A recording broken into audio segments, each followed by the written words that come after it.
Hello అండి. ఈరోజు నేను మష్రూమ్ కర్రీ ఎలా తయారు చేసుకోవాలో చూపించబోతున్నాను. టేస్ట్ అయితే చాలా చాలా బాగుంటుంది. మీకు నచ్చితే ఒక్కసారి ఇలా నా స్టైల్‌లో ట్రై చేయండి.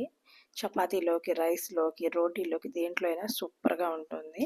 ముందుగా నేను ఇక్కడ ఒక అర కేజీ మష్రూమ్స్‌ని తీసుకొని కడిగి ముక్కలుగా కోసుకొని ఒక ప్లేట్‌లో తీసుకున్నాను. ఇప్పుడు ఒక చిన్న మిక్సీ జార్ తీసుకొని అందులో ఒక 10 ఆర్ 15 జీడిపప్పు ముక్కలు వేసుకొని పొడి చేసుకొని పక్కన పెట్టుకోవాలి. ఇప్పుడు ఒక కళాయి తీసుకొని అందులోనే కూరకు సరిపడా ఆయిల్ అనేది వేసుకోవాలి. ఆయిల్ కొంచెం వేడెక్కగానే అందులోనే మనం కడిగి పెట్టుకున్న మష్రూమ్స్‌ని వేసుకొని స్టవ్‌ని లో ఫ్లేమ్‌లో పెట్టుకొని మనం మష్రూమ్స్‌ని లో ఫ్లేమ్‌లోనే దోరగా వేయించుకోవాలి. దోరగా వేగిన మష్రూమ్స్‌ని తీసి ఒక ప్లేట్‌లో పక్కన పెట్టుకోవాలి.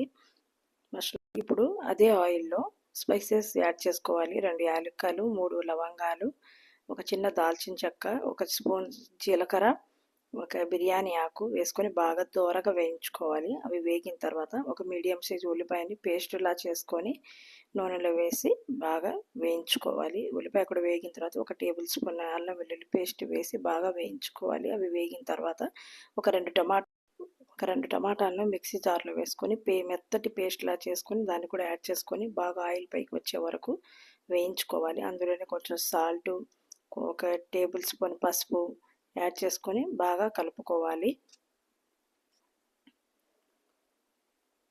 అందులో నుంచి ఆయిల్ పైకి తేలే వరకు బాగా వేయించుకోవాలి. ఆయిల్ అనేది పైకి తేలిన తర్వాత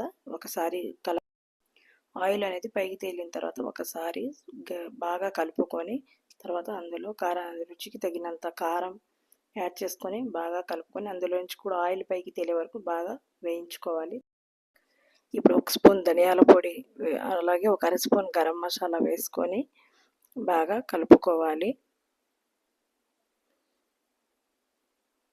బాగా కలిపిన తర్వాత కాసేపు వేయించుకొని అందులోని గ్రేవీకి తగినంత వాటర్ యాడ్ చేసుకొని బాగా కలుపుకోవాలి. ఇందులోనే ఇప్పుడు మనం వేయించి పక్కన పెట్టుకున్న మష్రూమ్స్ని వేసుకొని బాగా కలిపి కూర దగ్గర పడి చిక్కగా వచ్చే వరకు ఉడికించుకోవాలి.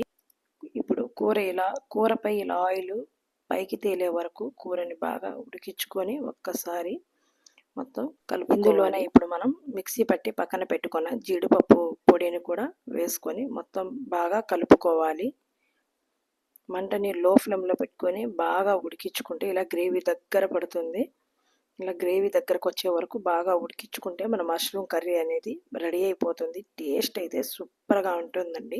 మీకు నచ్చితే ఖచ్చితంగా ట్రై చేయండి. నా ఛానల్ కనుక మీకు నచ్చితే సబ్స్క్రైబ్ చేయండి, లైక్ చేయండి, షేర్ చేయండి, కామెంట్ చేయండి. Thank you.